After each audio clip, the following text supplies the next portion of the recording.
obliga con los ámbitos de gobierno que deberán actuar conforme a los principios, criterios establecidos en esta ley, ¿sí? Así como brindar atención inmediata, en especial en materia de salud, educación y asistencia social, y en caso contrario quedarán sujetos a las responsabilidades administrativas, civiles o penales a que haya lugar. ¿Vale? ¿La que sigue? Okay. Entonces, uno de los análisis que al estar haciendo las intervenciones, pues obviamente que si estamos en una sociedad como la que hemos vivido, como la que están viviendo nuestras hijas, hijos, todas las mujeres todas en el mundo, bueno, se es víctima cuando se acredita el daño o menoscabo de los derechos humanos en los términos establecidos en la presente ley, ¿no? La que sigue. En ese sentido, en esta misma ley, en el artículo 4, establece la tipología de víctima. Es muy importante que tengamos muy claro esa tipología, porque las diapositivas se las puedo mandar al grupo, sin ningún problema, para que no estén preocupadas por eso. Entonces, en este artículo 4 de la ley que ya mencionamos, se establece una tipología de víctimas y dice que hay víctimas directas, y son aquellas personas físicas que hayan sufrido algún daño o menoscabo económico, físico, mental, emocional, o en general cualquier puesta en peligro o lesión a sus bienes jurídicos o derechos como consecuencia de la comisión de un delito o violaciones a sus derechos humanos, reconocidos precisamente en la Constitución y, como lo dijo la doctora Teresa, en los tratados internacionales. La que sigue. En ese sentido, dentro de la tipología se encuentran precisamente las víctimas indirectas, que son los familiares o aquellas personas físicas a cargo de la víctima directa, que tenga una relación inmediata con ella. ¿Sí? Ahí tengo una propuesta diferente, que por ejemplo, aquellos que somos sobrevivientes de la guerra sucia, sí, no solamente, en este caso, por ejemplo, mi papá, mi familia, no solamente que es producto de una política de Estado para aterrorizar a toda la población. Entonces somos víctimas directamente. Ok, estábamos escuchando a la maestra Angélica. Ustedes saben que es una mujer que ha transitado y ha sido acompañante de todas nosotras también, una mujer de mucha aportación, y tiene un planteamiento diferente, un tanto diferente. Ella dice, bueno, yo asume que directamente cuando mi padre fue atacado por la guerra sucia, yo también sentí esa violencia directamente perpetuada en contra mía, ¿no? Bueno, efectivamente, pues hay una laceración, ¿verdad? Por parte de las autoridades, como dice la misma ley, y sí es un sentir dentro de las subjetividades, Angélica, efectivamente se vive prácticamente en carne propia las violencias, y bueno, pero para auxiliarnos y establecer precisamente las categorías y la representación de los daños, bueno, se establece de esta manera. ¿Estamos de acuerdo? Ok. O al final. Yo, Sí, ¿te parece, Tere? Sí. Pero si gustas, vamos a hacer un pacto de hermanas y hermanos para que hagamos una exposición, digamos, en 40 minutos, y los demás los dejamos para intervenciones y preguntas. ¿Están de acuerdo? Sí, sí, sí. Y que estas intervenciones también tengan tiempo, ¿sí? Contados así a cuentagotas y arrancatados. Sí, porque están las personas escuchándonos en el pecho, ¿sale? Ok, bien, entonces, ¿la que sigue, por favor? Existen las víctimas potenciales. Esta tipología la retomé efectivamente de la Ley General de víctimas. ¿Sale? Entonces, dentro de esta ley existen las víctimas potenciales, que son los familiares o aquellas personas físicas. Ay, pues ya lo veía, ¿no? Tengo una relación inmediata con ella. Indirectas, estábamos viendo las indirectas. Entonces, las víctimas potenciales son los familiares o aquellas personas físicas a cargo de la víctima directa que tiene una relación inmediata con ella. ¿La que sigue? Nos vamos a ir un poquito más rápido con esto, ¿verdad? Igual, en el mismo argumento, las víctimas potenciales son las personas físicas cuya integridad física o derechos peligren por prestar asistencia a la víctima, ya sea por impedir o detener la violación de derechos o la comisión de un delito. Entonces, cuando ocurre la perpetración de un daño contra las personas, contra las mujeres, las niñas, las adolescentes, cuando, por ejemplo, las agresiones sexuales a las niñas y niños, pues obviamente que hay un daño verdaderamente complejo y tremendo hacia las madres, es verdaderamente muy impactante, muy complejo de resolver y que sí. Podríamos hacer una pausa de 5 minutos porque me parece que en línea, en plataforma, no se ven las diapositivas. Ah, ok. Nada más. Tengo yo te cacho una más para ubicar. Sí. ¿Cuál es el...?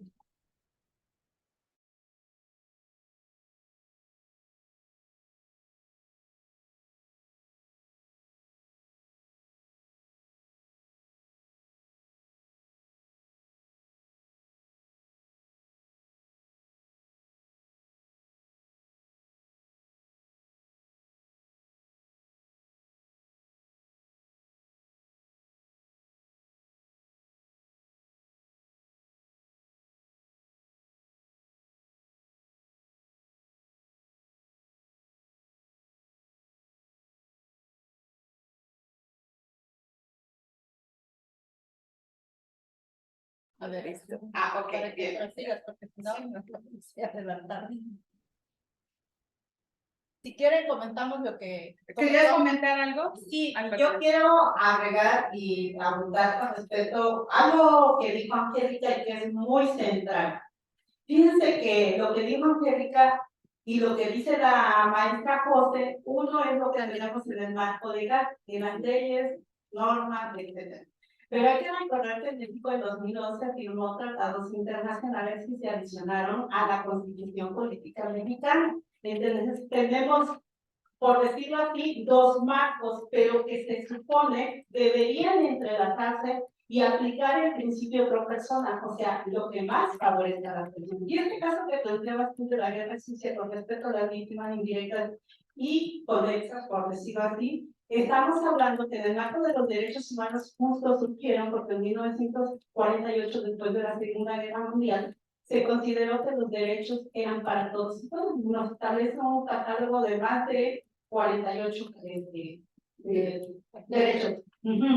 Entonces, tenemos la Ley General de Víctimas y no está establece, pero si nosotros nos vamos a los estándares internacionales, tenemos un amplio marco que dicta más de este marco que se da la Ley General de Víctimas. Y efectivamente, lo que dice Angélica es que en el marco de los derechos humanos ya tenemos como la cobertura hacia las otras víctimas que aunque no tengan ninguna conexión de directa e indirecta, pero de una forma u otra son afectadas socialmente. Tanto es así que la recomendación 43 emitida por la Comisión Nacional, pero además por otras recomendaciones de la ciudad a nivel internacional a través de la relatora de América Latina, ha recomendado que los estados vayan más allá del marco que señala en sus leyes oficiales y federales, porque hablemos del feminicidio.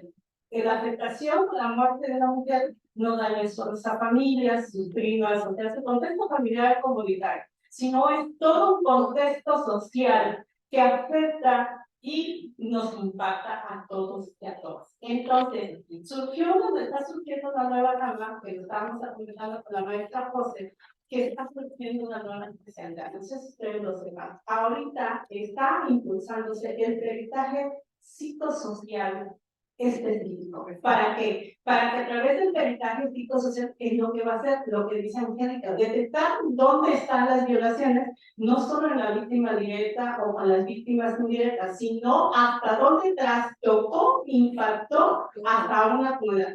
Colombia, en América Latina y en África y otros países, Eslovaquia y otros países, Croacia, son los mejores ejemplos de cómo ha avanzado no solo la protección a las víctimas, sino también los mecanismos de protección, de garantía y restitución de derechos humanos, sino también la famosa justicia transicional, ¿no? Que en el caso de Colombia se está aplicando. Cómo aplicar justicia con otra mirada avanzada, no solo en códigos o leyes establecidas, sino que sea mucho más amplio y con la protección a estas personas. No sé si seguimos. Sí, Gracias. de hecho, el último módulo de este proceso es precisamente va a versar de cómo podríamos hacer valoraciones psicológicas, valoraciones dentro del ámbito de ustedes multidisciplinario, con perspectiva de género. ¿Vale? Entonces, porque efectivamente es muy, muy importante. Ok, entonces, la que sigue. Ajá. Mira, víctima de los grupos De esta, sí, también. Víctimas son los grupos en comunidades u organizaciones sociales que hubieran sido afectadas en sus derechos, intereses o bienes jurídicos colectivos como resultado efectivamente de la comisión de un delito o bien la violación de los derechos humanos.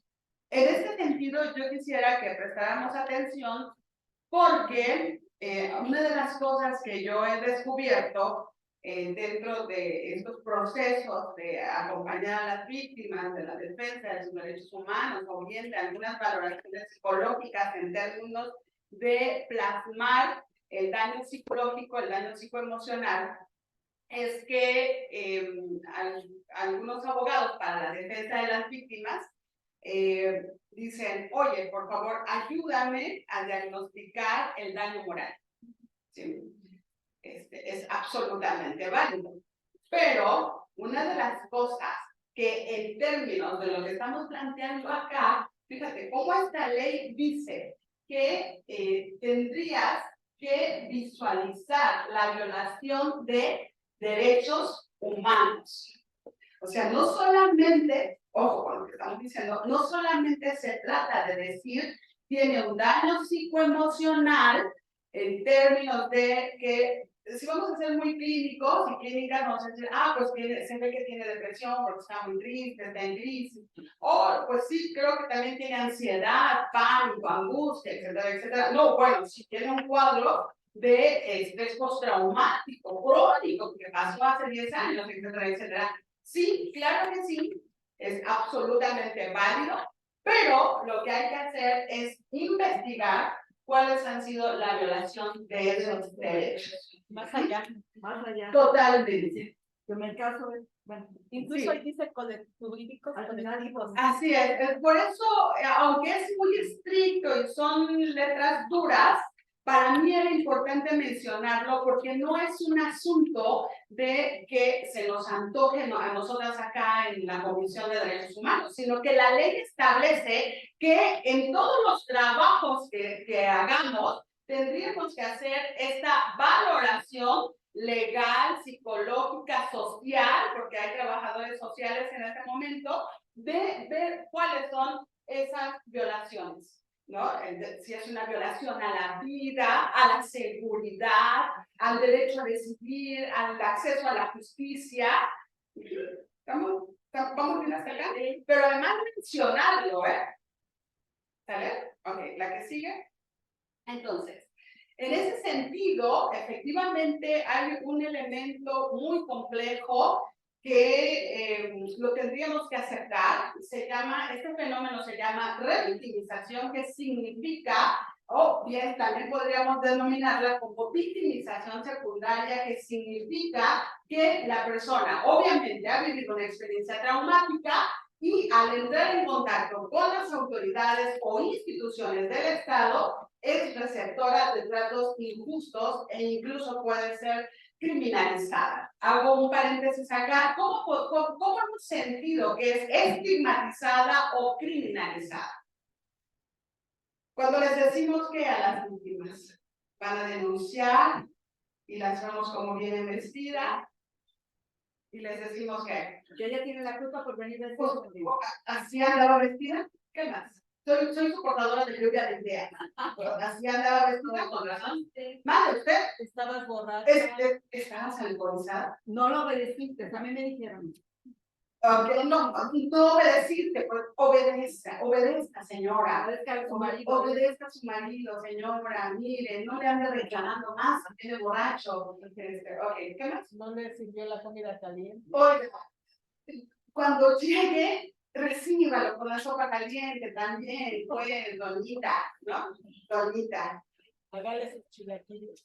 En la mañana temprano, hágale sus chilaquiles. Bien, entonces,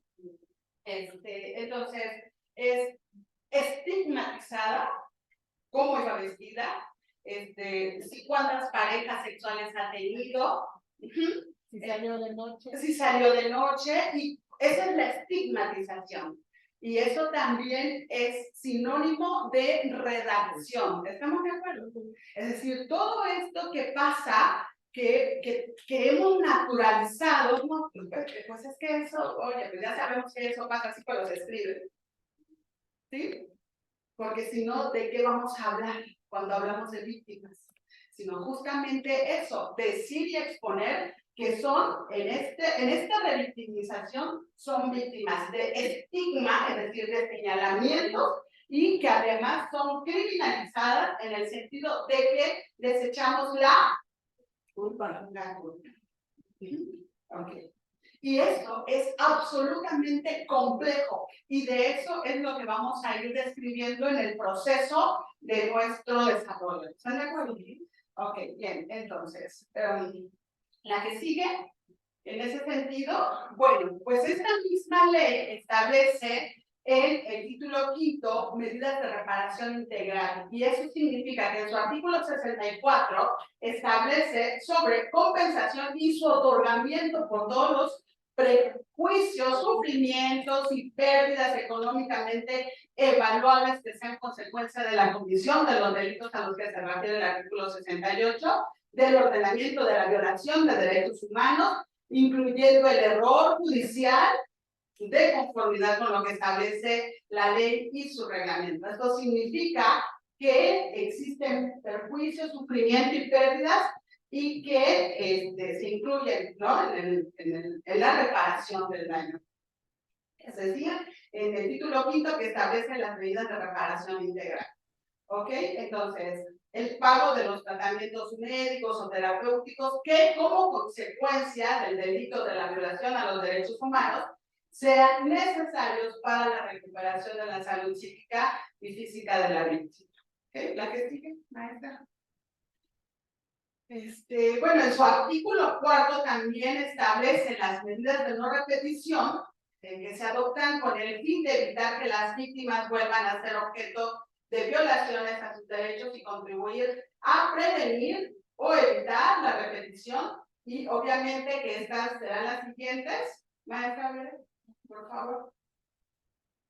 En su capítulo tercero de la estructura del Sistema Nacional de Atención a Víctimas, en su artículo 91, establece que sobre diagnósticos nacionales que deberán ser situacionales y focalizados a situaciones específicas.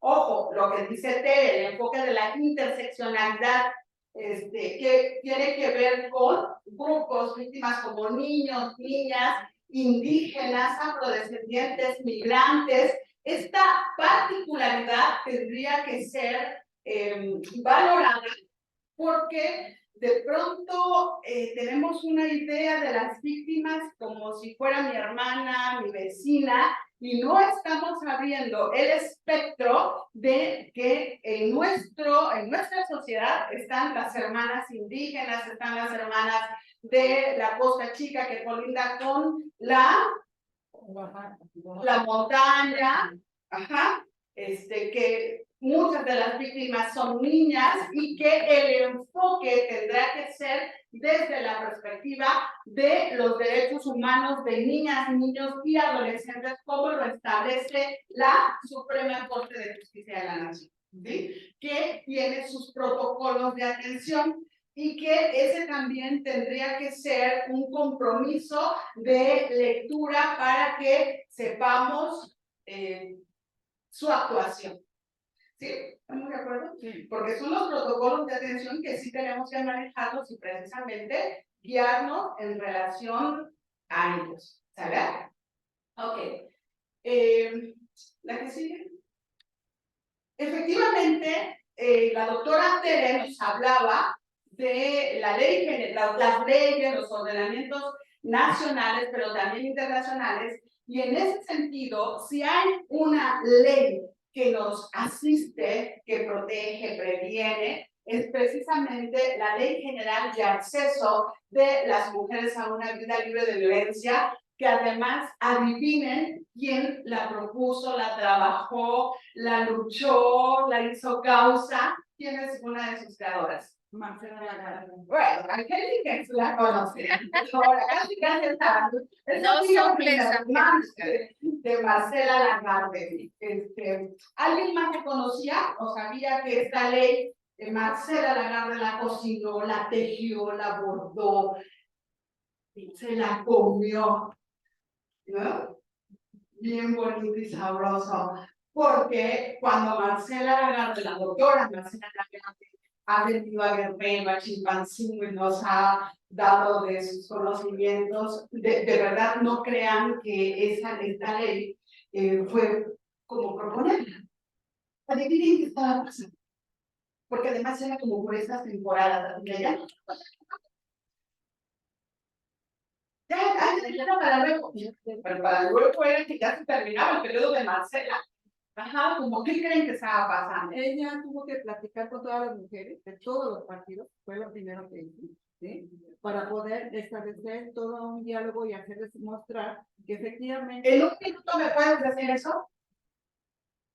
En un minuto, sororidad. La sororidad. Ella generó y definió redes por todas las mujeres, independientemente del partido que fuera, lo común era ser mujer. Y entonces, en ese sentido, ella, con las pláticas, la cercanía que tuvo, generó toda una conciencia de la necesidad del pacto. Para generar el pacto, este pacto precisamente genera a partir de la conciencia que ella generó con todas las mujeres, por ser mujeres, senadoras, diputadas, etcétera, para que ellas fueran con sus jefes de partidos, hablar con ellos y también hicieran un pacto con ellos para hacerles también, y para que se acordaran. ¿Esto qué significó a grandes rasgos? Todo esto que Angélica nos contó en un minuto, ¿qué creen que significó para la doctora Marcela Lagarde? No creo que nada más para ella, para todas las mujeres. Era la voz de todas. Sí.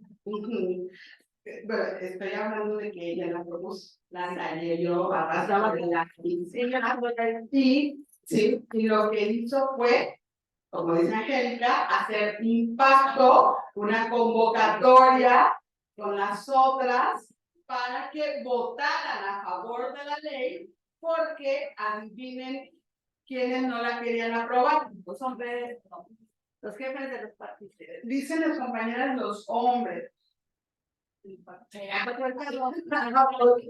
Entonces, no querían aprobarlo. Entonces, lo que sucedió acá fue precisamente, ojo, la importancia de la convocatoria de una mujer como Marcela Lagarde. Y o sea, se los digo porque en la historia a las mujeres no nos han regalado casi nada. ¿Sí? Desde la historia a las mujeres que se han pronunciado por los derechos humanos de las mujeres, ¿cómo les ha ido? Olimpia de Bowes, ¿qué le pasó? La guillotinaron. A Mary Wollstonecraft, ¿qué le pasó? Igual. Vamos. La divorciaron, le quitaron a los hijos, la dejaron en la miseria y muere muy pronto Mary Wollstonecraft. Esto desde una visión eurocéntrica. ¿Qué le pasó a Malinari, mal llamada la Malinche? La condenaron también. La juzgaron. Hoy para decir que una mujer traiciona, eres bien malinchista, ¿no? Entonces, pero era una mujer que establece las primeras diplomacias entre los sin razón y nuestros pueblos originarios. ¿Ok? Entonces, bueno, les comentaba, y en eso me puedo ir siendo un poco más centralista en nuestra historia y les podría hablar de una mujer como Sor Juana Inés de la Cruz, que para poder tener acceso al conocimiento tuvo que hacerse monja y una serie de cosas. O sea, las mujeres por Colombia, ¿vale? Para poder acceder No, conocimiento. no, bueno, ella no se dice de hombre, ella se dice de monja, ella toma los votos, sí. Propone a su mamá vestirse de hombre para que la inscriban en la universidad, pero no se viste de hombre porque su mamá le dice no. Y entonces se tiene que ir de monja. Ok, bien, entonces, ¿en qué te ayudamos ustedes? Ya, estoy pasando. Pero además a Sor Juana la condenaron, la juzgaron y la obligaron, ya siendo una gran escritora con todas sus obras, a renunciar a su biblioteca, a renunciar a su capacidad intelectual por una acusación de un obispo de pueblo.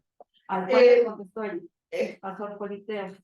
Efectivamente, si hay alguien acá que conoce la historia de Sor Juana Inés de la Cruz, es precisamente una de nuestras historiadoras, que es la maestra Angélica, y que precisamente los poemas de Sor Juana no necesariamente tenían que ver con un despecho amoroso, como la clásica que todas nosotros sabemos, la de hombres necios que acusáis a la mujer sin saber que sois la ocasión de lo mucho que ocupáis. ¿No?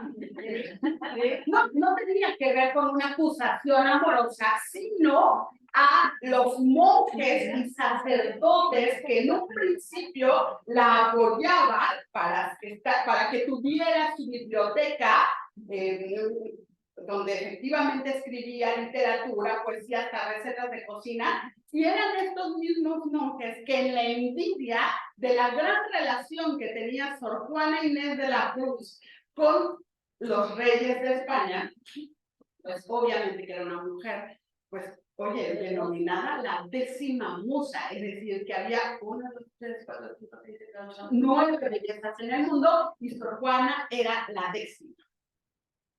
Entonces, pues obviamente que existía una gran envidia porque era una mujer poderosa, y lo que existía de estos monjes era que había que desestimarla, había que denostarla, había que vituperiarla. Todos estos son elementos de argumentación clínica, en sus argumentos para defensa de las víctimas. ¿Estamos de acuerdo?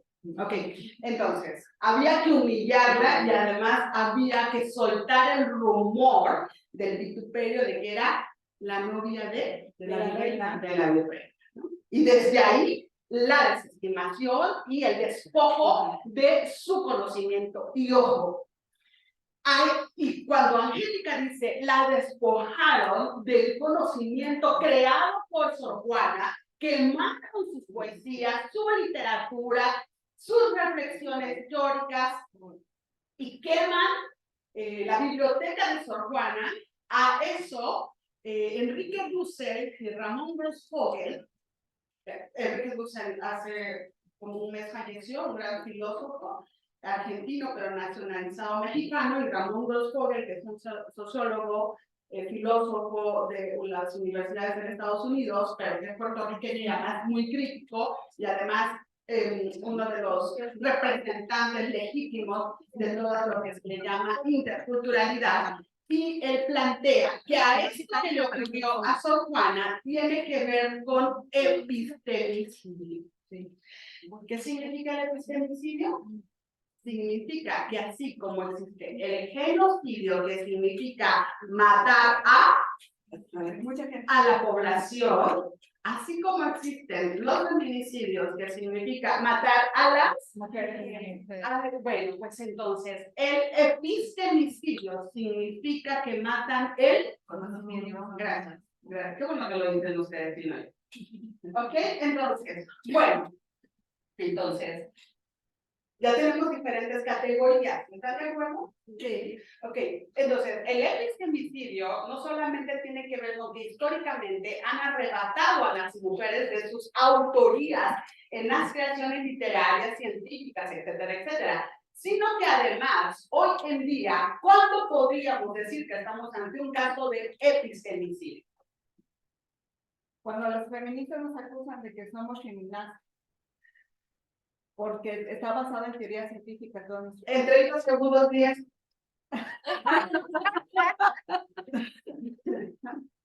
Sí, mira, cuando se quiere calificar a las ocupaciones científicas de las mujeres desde la mirada epistemológica feminista y se le acusa de feminazi, ¿no? Porque no está postura.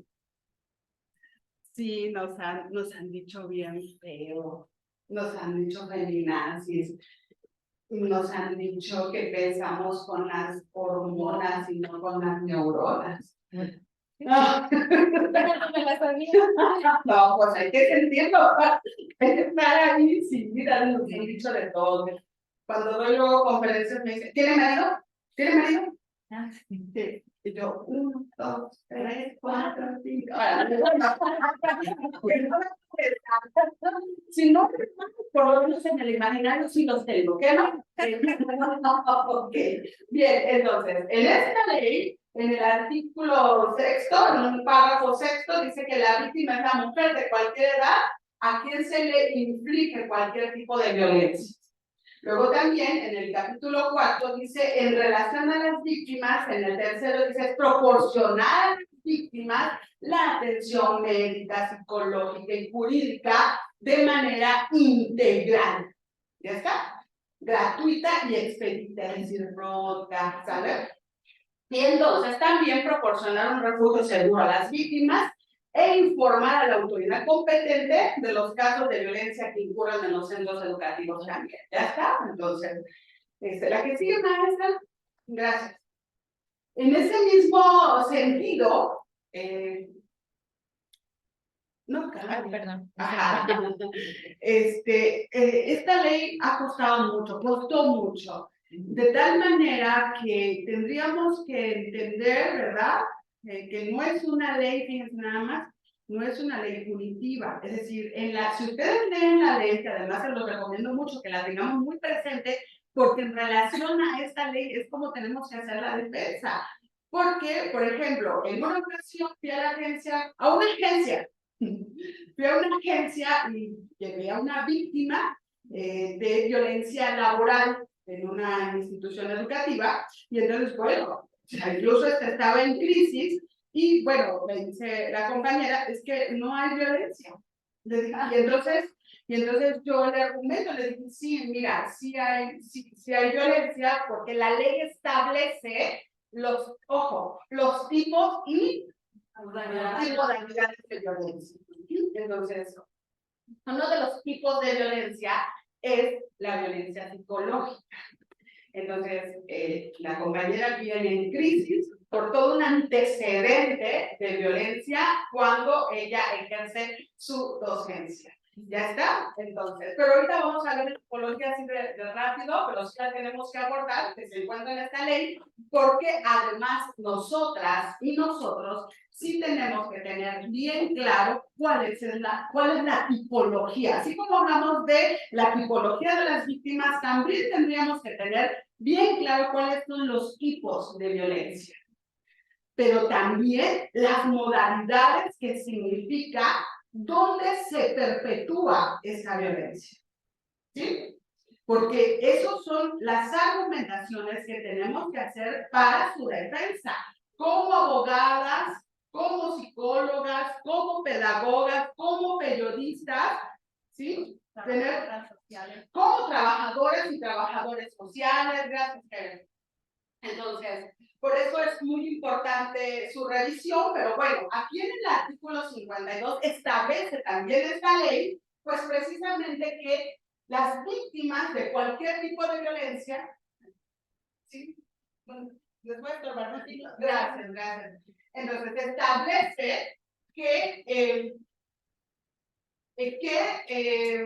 existen, ¿verdad? Los derechos siguientes, dice acá. Y entonces, obviamente, establece esta ley que tienen que ser tratadas con respeto a su integridad y al ejercicio pleno de sus derechos. Y en el segundo dice contar con protección inmediata y efectiva por parte de las autoridades.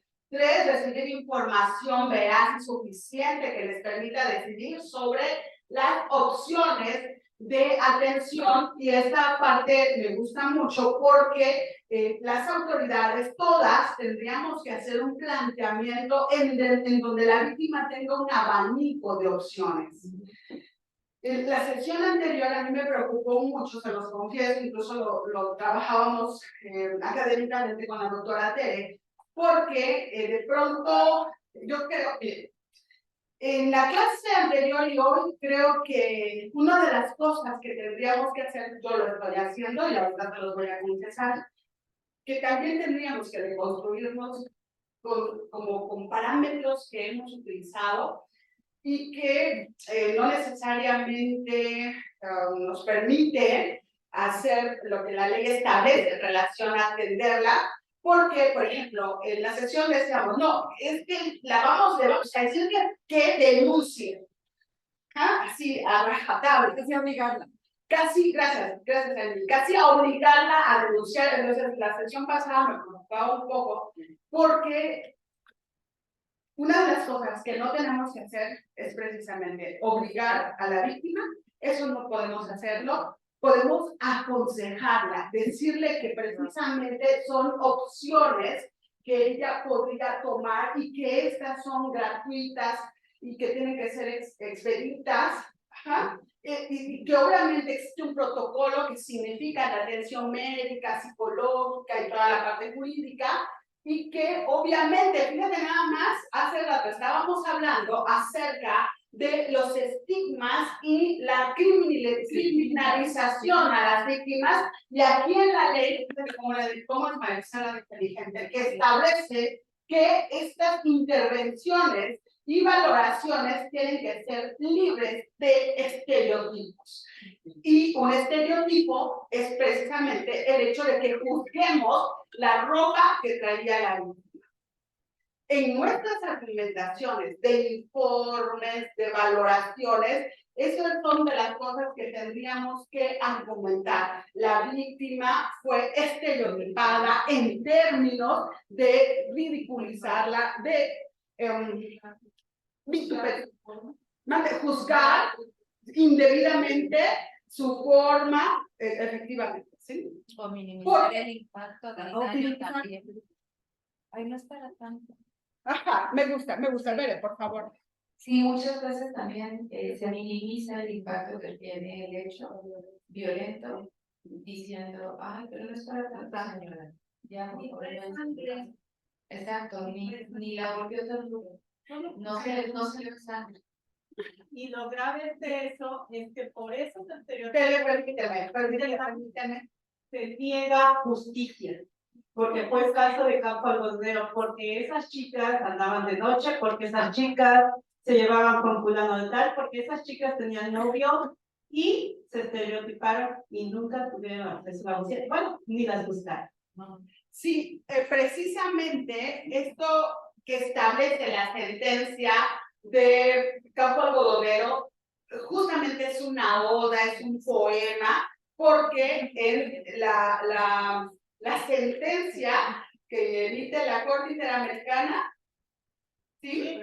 Justamente hace las valoraciones en este sentido. Las autoridades, hace más de 20 años, cuando las víctimas indirectas, que eran ¿quiénes? Niñas, fueron niños, Mamá, papá, La madre, el padre, ¿verdad? Para ir como dándole nombre, ¿están de acuerdo? Las víctimas indirectas, cuando iban a tocar la puerta de acceso a la justicia, efectivamente lo que manifestaban era lo que dice la maestra Tere, ¿Se fueron con los novios? se fue con el novio, señora. ¿Quién es? ¿El padre? No, es el padre. Ah, pues él la quería violar. Por eso, él la quería violar. Es más, ya está embarazada y por eso se fue. Entonces, todos esos elementos son verdaderamente candados que cierran el acceso a la justicia. Por eso es muy importante tenerlo muy claro y tiene que ser parte de nuestros análisis. ¿Están de acuerdo? Porque de lo contrario estaríamos naturalizando, seríamos también víctimas, además victimarias, perpetrando esta omisión y no señalarlo. O sea, a veces lo podemos decir, bueno, es que, oye, omitieron esto, o ya le dijeron que cómo viene vestida, que por qué andaba en la noche, y por qué andaba con esas amigas, Porque tomó. porque tomó. Entonces, esto es muy importante porque los estereotipos de género precisamente se han convertido en verdaderas violencias. Ahorita Segato los llama las crueldades cotidianas. Con la que se enseña. Sí, porque esas cotidianidades precisamente forman parte de una cultura, como ya lo dijimos, una cultura machista que establece esa mirada castigadora en contra de las niñas, adolescentes y las mujeres. ¿Okay? Entonces, ¿la que sigue? Entonces, en este sentido, este concepto también de tortura a mí me parece importante plantearlo porque son personas que son objeto de tortura física y psicológica generadas al interior de una sociedad, que es lo que estaba planteando Angélica, y que el Estado, como parte de las estructuras sociales, promueve la violencia institucionalizada, ¿no? O política, ¿no? Me pareció importante en razón de lo que tú ya has manifestado, que estuvimos recientemente en un curso muy importante que se llamó Claves feministas para diagnosticar la violencia política contra las mujeres en razón de género. Por favor, apréndase el concepto. Me costó meses, pero lo logré. Porque de pronto, ¿cómo era? Entonces es muy importante que sepamos por qué es parte de una modalidad. La violencia política contra las mujeres en razón de género es una modalidad de la violencia de género. ¿Ya está? Ok, muy bien. Entonces, el concepto de víctima procede efectivamente del latín y significa persona o animal sacrificado o que se destina al sacrificio. ¿Ok? Entonces, hoy en día obviamente hemos evolucionado en el concepto y víctima es toda aquella persona que padece un daño o la que sufre por culpa de otros o por responsabilidad de otros. Entonces, en ese sentido,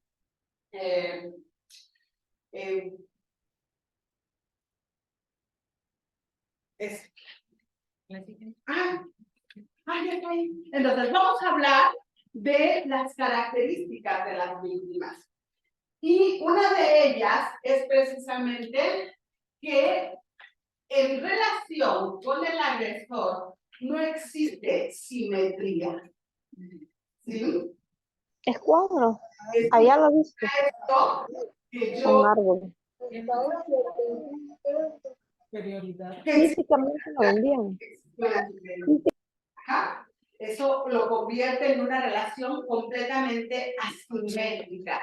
Estos conceptos que estamos abordando son conceptos técnicos que en todos los trabajos que hemos hecho con la doctora Tere los tenemos como muy presentes para establecerlos en esa concepción precisa. ¿Están de acuerdo? Sí. Ok, entonces se establecen estas características de las víctimas una asimetría y obviamente una dominación y que la persona sometida no tiene posibilidades de reaccionar a los embates de violencia. Esto es por si se les antoja decir, ¿por qué no puso límites? Ah, sí. Porque te ríes. Y si nos pones en el tóxico. Y si nos pones en tóxica, ¿cómo que estoy repitiendo lo que las compañeras están diciendo? No van a estar diciendo lo que yo la traigo contra alguien, ¿eh? Ajá. Yo voy a decir La realidad es ajá, hasta ahí. La realidad. ¿Ok? ¿Y por qué no puso límites? Porque ahorita, en la actualidad, le pegan a la que quiere. sí. Oh, bueno. Porque Ah, dan todos los mecanismos para que la respeten. O sea, a ver, Es poco fácil denunciar, ¿no? ¿por qué no denuncia? Porque le gusta. Porque si no, ¿cómo? A ver, ¿no? Es que ella también tiene la culpa. También. Esto, ojo, en el de Facebook estoy repitiendo, estoy siendo la vocería de las compañeras que se encuentran en este momento y estoy precisamente haciendo alusión a sus análisis. Entonces, aquí hay que ser muy cuidadosas porque efectivamente pues nos pasa que cuestionamos el actuar de la víctima, ¿no? Entonces, se establece un dominio, ¿verdad? Y la posibilidad de decir no, la negación es imposible. Es decir, yo me acuerdo hace mucho tiempo que decíamos no, no, y decíamos, en realidad, si quiere. Está haciendo Se está haciendo la difícil, se está haciendo de rogar. Ajá, ¿decías, Beren? Es parte de la cultura de la violación. Es parte de la apología de la violación, efectivamente, ¿no? Me dice que no, pero sí quería. En realidad, ella dice que no, pero en realidad sí quiere, ¿no? Entonces, esto es muy, muy complejo porque es cuando efectivamente la víctima se niega aún más a denunciar porque el agresor le otorga la carga de la prueba. De la culpa, además. Sí. ¿Quién dijo la culpa? Hermana, va a ser un tema larguito. ¿Sí? Ok. Te lo anuncio. Ok, entonces, todo es impuesto para la víctima, dejarse arrastrar a esta situación perversa es una forma de defenderse. Es decir, cuando la víctima no se defiende, ¿se acuerdan que la sesión pasada hablábamos de la indefensión aprendida? Bueno, quedó claro que la indefensión no es el hecho de que no se defienda, sino que sino que es el hecho, es decir, sí piensa en defenderse, pero pensar en actuar, que es diferente, ajá, ¿qué podría pasar? Que en esa defensa le vaya peor.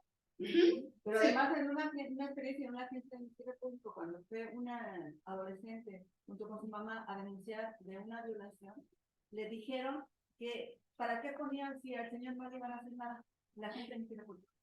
Andy dice que en muchas ocasiones cuando se ha ido a tocar la puerta de la denuncia, en las mismas agencias le han dicho a la víctima que ¿Para qué denuncia, si al señor no le van a hacer nada? si al agresor no le van a hacer nada, porque además ya está viejito, yo te argumento, porque además pues ya está viejito, además creo que tiene diabetes, ¿sí? Entonces pues ¿cómo?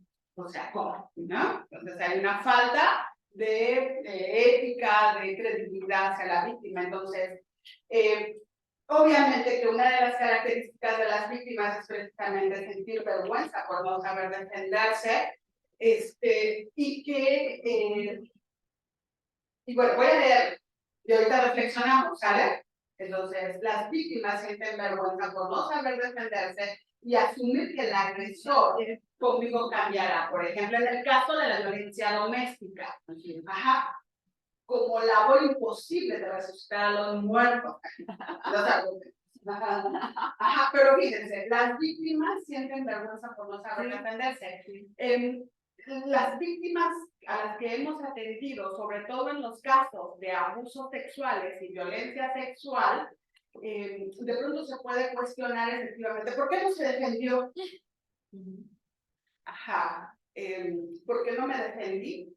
Porque el agresor mide 1,85 y yo mido 1,50. Porque el agresor va al gimnasio y tiene músculo y yo tengo gracilidad.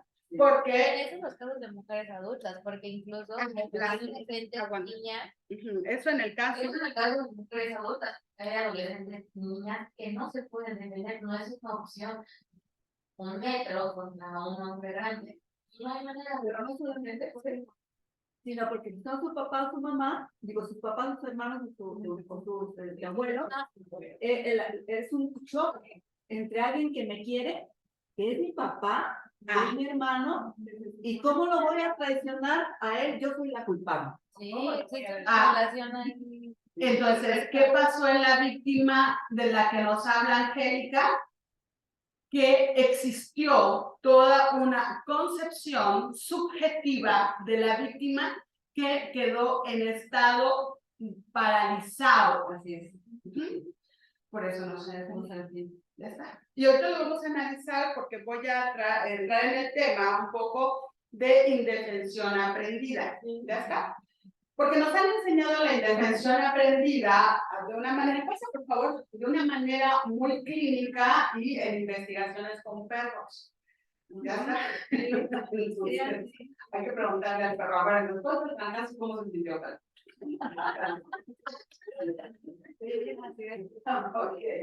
ya está. ¿La que sigue?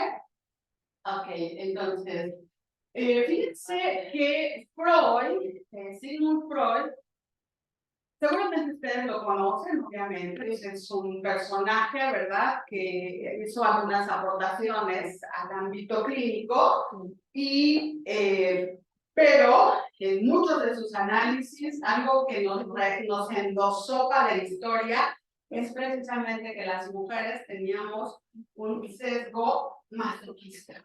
Eso significa que de nuestra subjetividad, obviamente las mujeres, cuando estamos paralizadas, pues obviamente que existe una especie de asesinato psicológico porque no nos sabemos defender. Sin embargo, Freud dice, no. Ustedes por lo que pasan es por un masoquismo moral. De hecho, en muchos espacios de análisis se nos ha tratado de esa manera. Yo me acuerdo hace mucho tiempo, yo tenía como 23 años, ya tengo 51, pero hace 23 años en las agencias del Ministerio Público estaban precisamente implementándose, y yo me acuerdo de algunas personas que decían, ¿y te gustó? O bueno, no, aún peor, bueno, pues si ya te van a violar, por lo menos disfrutan, o sea, estas cosas que de ningún modo, en ningún sentido, tienen lugar. Entonces, Freud dice que tenemos cierto masoquismo moral. De hecho, este argumento lo podemos encontrar en una expresión técnica cuando nos dicen, es que tienes un prototipo de hombre, ¿cierto? Es decir, cuando hemos tenido diferentes novios o diferentes parejas matrimoniales, O que sabemos poner límites, somos tóxicas, agresivas, neurotécnicas. ajá, pero acá significa, ¿no? Porque obviamente en una de las versiones de una víctima decía, pues es que me encontré a mi hermano y me dijo, es que tú tienes un prototipo de hombre. Ah, porque la vio con un novio diferente. Y le dijo, pues sí. Y el otro me caía bien, y el otro cámara. ¿Y ese quién es? No, pues es otro novio. Y entonces, ¿pero qué te tratan bien? Pues más o menos, ¿no? Le dice, pues más o menos, ahí la llevo. Y entonces le dicen, no, lo que pasa es que tú tienes un prototipo de hombre. ¿Qué le estaba diciendo? Que tú te consigues a hombres que los buscas así como maestra. Tú los buscas así. O sea, en el argumento freudiano, que fíjense nada más, hasta estos ayudas del partido, ¿cómo impacta? Bueno, porque dicen que el argumento es que subjetivo desde la clínica, desde el psicoanálisis, esta parla, ¿verdad?, ha dejado historia estigmatizando a las mujeres como masocas, como masoquistas, y hoy en día lo podemos ver con este argumento de lo que pasa es que tú tienes un prototipo de hombre violento. Dominante. Y ojo, en un curso, maestra, por favor, la presidenta ya llegó y le invité para que nos venga a saludar, nos dé la bienvenida, pero yo creo que en un ratito más, ¿sale? Entonces, fíjense que estuve en un curso que atinadamente promovió, maestra, pase, por favor. Pues primeramente quiero ofrecer una disculpa y saludarlas al mismo tiempo. Este es el segundo módulo del diplomado de atención psicológica que pues en un momento dado con la estimada Karen, que aún no la veo, creo que está por aquí. Pues está en línea. Y la Comisión de Derechos Humanos, también el Tribunal Superior de Justicia y otras instituciones de manera conjunta realizamos estas acciones sustantivas para el mejoramiento y aprendizaje de la contención de salud emocional. Siempre, sin duda, estar bien, transmitimos también que la otra persona esté bien. Entonces, me es grato para mí, como presidenta de esta Comisión de los Derechos Humanos, que este tipo de acciones realmente contribuyan a nuestra vida personal y a nuestra vida profesional. El estar como servidoras y servidores públicos, siempre tenemos un mayor compromiso, pero nos olvidamos de nuestro sentir, de nuestro cuerpo. En ocasiones damos lo mejor hacia el público cuando nosotros no tenemos una parte también de contención y de salud emocional. Por eso quiero agradecer a la doctora Tere, que integra esta Comisión de Derechos Humanos de la Unidad de Género, a la psicóloga Josefina, quien está impartiendo esta conferencia y sé que lo está haciendo muy bien porque tiene mucha experiencia, tiene ese don, ¿no?, de transmitir y de conectar principalmente. Entonces, no estuve en el primer módulo por temas también de la agenda y hoy dije, bueno, voy que sea un rato a saludarles porque estamos cerrando el fin de año y no quería irme sin verlas, sin conocerles. A muchos les conozco y a otras no, pero es el momento también de interactuar y conocerlos. Entonces, siempre, Angélica, bueno, entonces, me da mucho gusto estar aquí, me voy a quedar un ratito y después me voy a retirar también porque andamos con el tema de Otis, de Acapulco, entonces eso también nos ha movido y estamos, y que creo que lo que se aprende aquí nos va a ayudar también para la comprensión de Acapulco y Coyuca. Estamos preparando unas jornadas de atención emocional para el puerto de Acapulco y Coyuca. Entonces estaremos haciendo también llegar la invitación para que ustedes sean parte de estas jornadas y poder contribuir en algo al mejoramiento pues, de nuestra salud emocional. Un abrazo para todas y todos ustedes. Gracias. Gracias. Maestra, no se vayan a ir, que nos tomemos la forma, por favor. Ok, gracias. Una vez, fíjense, como la presidenta, la maestra Cecilia dice, oigan, pues efectivamente la importancia de la salud psicológica, psicoemocional es fundamental en relación a los siniestros, es decir, a huracanes, como todo el trabajo que está transversalizando la maestra Cecilia con otras instituciones, pero también están las víctimas efectivamente de siniestros, como son los terremotos, y huracanes, pero también accidentes.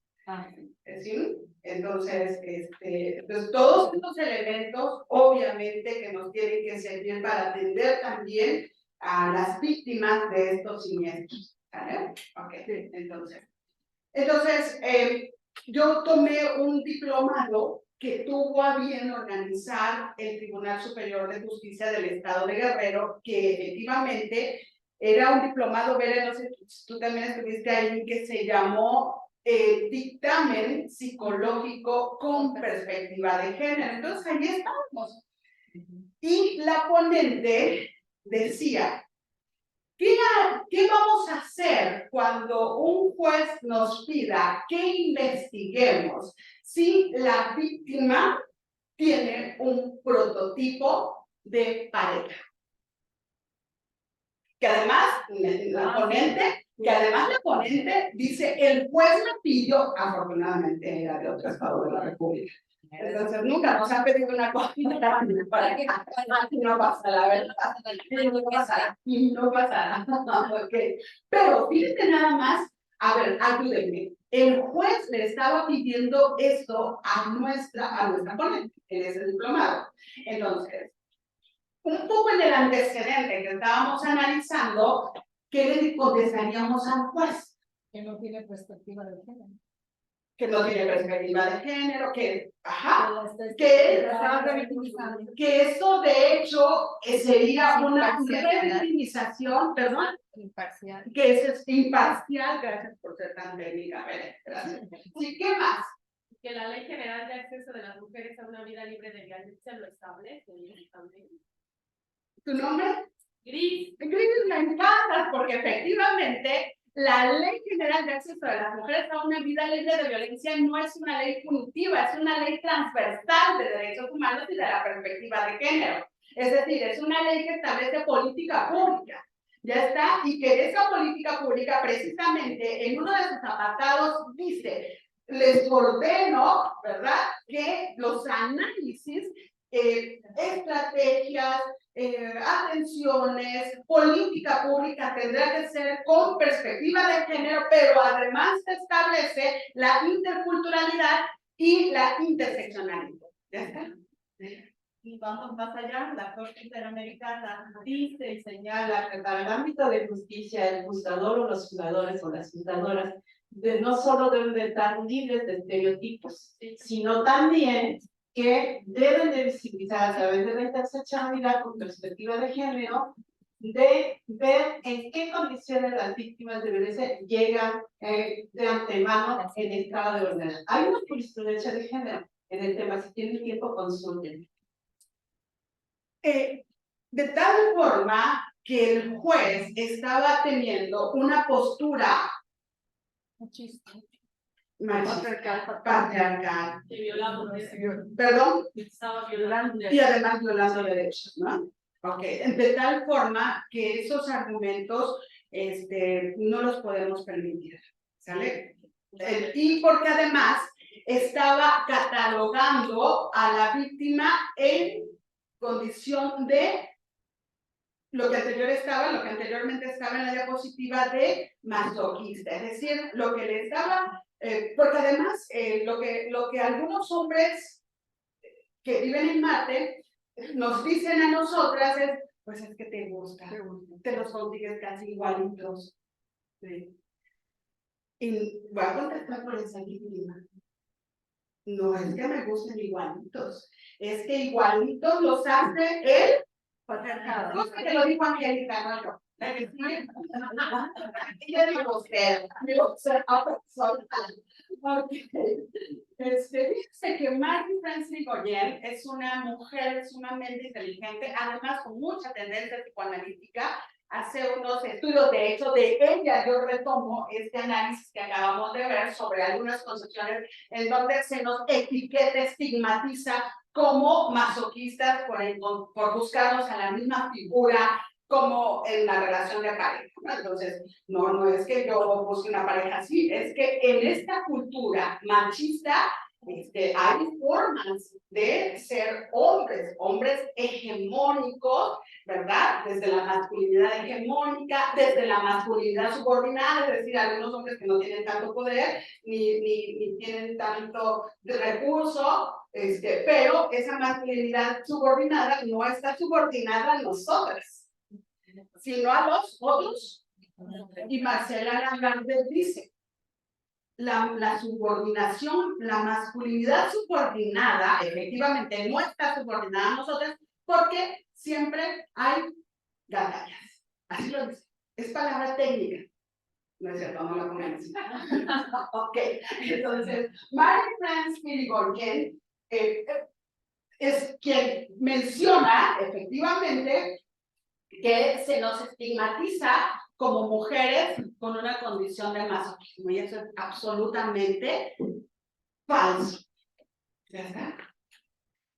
falso. Lo que puede existir en todo caso son mitos, pero además lo que existe es una cultura del sometimiento en condiciones del ejercicio machista de los diferentes patriarcados en diferentes ámbitos de la vida de las mujeres, en la vida familiar, en la vida laboral, institucional, en los medios de comunicación. Crecimos bombardeadas de estereotipos de género. Uno que para mí es muy impactante es un detergente,